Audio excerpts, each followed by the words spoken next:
that for the first time in human history, for the first time in all of human history, almost all of mankind is politically awake. And these new and old major powers face still yet another novel reality, in some respects unprecedented.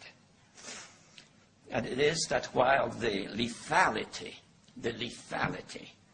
of their power is greater than ever, their capacity to impose control over the politically awakened masses of the world is at a historical low. I once put it rather pungently, and I was flattered that the British Foreign Secretary repeated this, as follows. Namely, in earlier times, it was easier to control 1 million people, literally. It was easier to control 1 million people than physically to kill 1 million people. Today, it is infinitely easier to kill 1 million people than to control 1 million people. It is easier to kill than to control.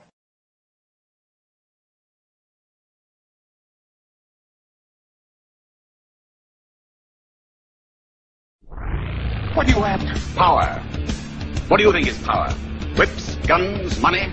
You can't turn men into slaves unless you break their spirit, kill their capacity to think and act on their own. Tie them together, teach them to conform, unite, to agree, to obey. That makes one neck ready for one leash. They had all this on the shelf somewhere. Ideas of things they would like to do. And they got 9/11 and they said, it's our chance. Go for it. The Patriot Act supersedes, basically, is superseding the Constitution. The U.S. military is making plans for a major outbreak of swine flu.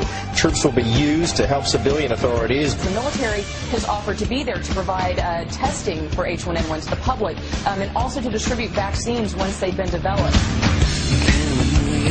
Is in bloom, the transmissions will resume. I try to push, try to keep us all down and hope that we will never see the truth around.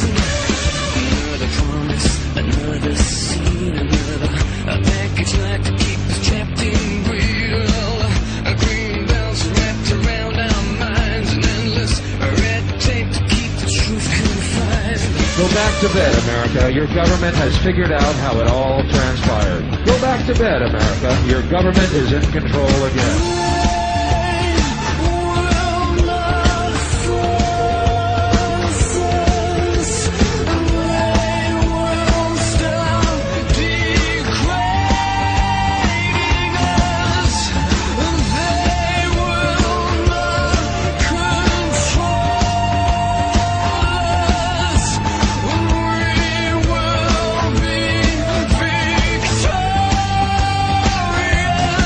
It's too late to complain. You should have complained at the beginning, when you at least had a chance.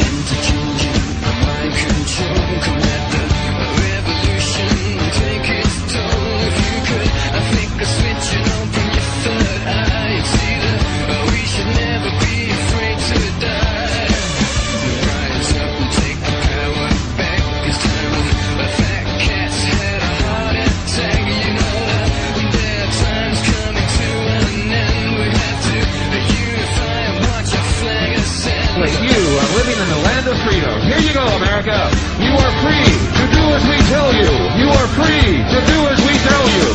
They will not force us. They will stop degrading us. They will not control.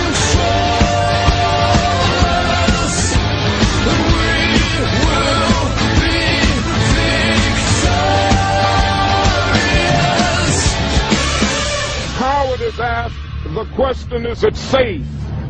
Expediency asks, the question, is it politics? Vanity asks, the question, is it popular? But conscience asks, the question, is it right? And there comes a time when one must take a position that is neither safe, nor politic, nor popular, but he must do it because conscience tells him it is right. In the time so sick at heart that you can't take part.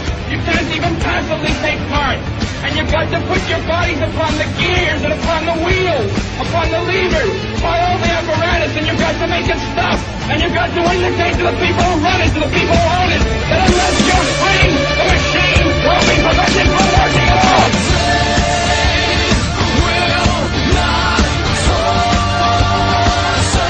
I want you to get back.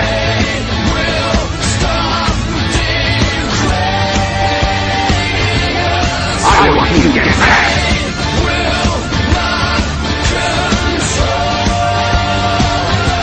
I want you to get back.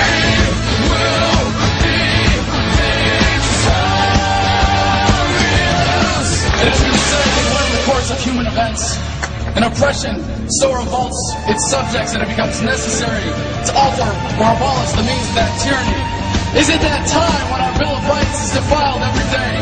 When our adventures abroad threaten our security at home? When the Federal Reserve keeps our free nation enslaved by debt? And now, our nation is drifting down